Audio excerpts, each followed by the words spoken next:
নমস্কার, কেমন আছেন আপনারা? আজ আমি আপনাদের সাথে একটা ভীষণ ট্র্যাডিশনাল একটা রেসিপি শেয়ার করতে চলেছি, চিংড়ি মাছ দিয়ে কচু শাক। আর রান্নাটা আমি কিভাবে করলাম সেটাই তোমাদের সাথে শেয়ার করছি।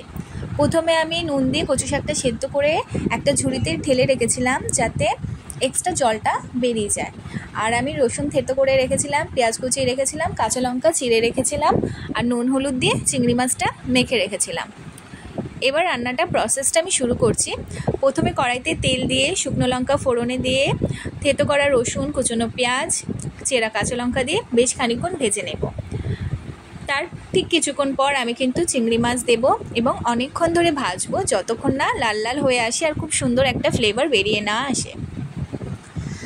তারপরে কিন্তু আমি সেদ্ধ করা কচু শাকটা অ্যাড করব, দিয়ে অনেকক্ষণ ধরে রান্নাটা করতে হবে। আর একটা কথা বলে রাখি, কচু শাক কিন্তু আমাদের হেলথের জন্য ভীষণ ভালো, প্রত্যেকের উচিত কচু শাকটা খাওয়া।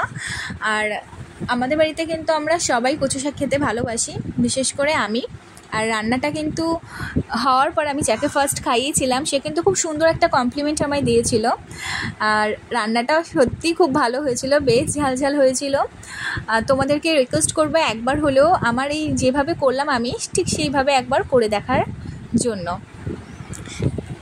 এবার দেখো, আমি কিন্তু যতক্ষণ না জলটা শুকিয়ে আসে আমি কিন্তু কচু শাকটা রান্না করছি। আর এই পর্যায়ে আমি কিন্তু 1 চামচ চিনি অ্যাড করেছিলাম। চিনি অ্যাড করার পরও কিন্তু বেশ খানিকক্ষণ নেড়ে চেড়ে জলটা শুকাতে হবে। জল জ্বলে থাকলে কিন্তু ভালো লাগবে না, শুকনো শুকনো করে কিন্তু কচু শাকটাকে নামাতে হবে। আর নুন টুন আপনারা আপনাদের টেস্ট অনুযায়ী দেবেন। আর দেখো, রান্নাটা দেখেই বুঝতে পারছো কতটা ভালো হয়েছিল, গরম ভাতে কিন্তু জাস্ট জমে যাবে। আর আমার রান্নাটা যদি তোমাদের ভালো লাগে একটা কমেন্ট করো, একটা লাইক করো আর শেয়ার করো। ভালো থেকো, টাটা।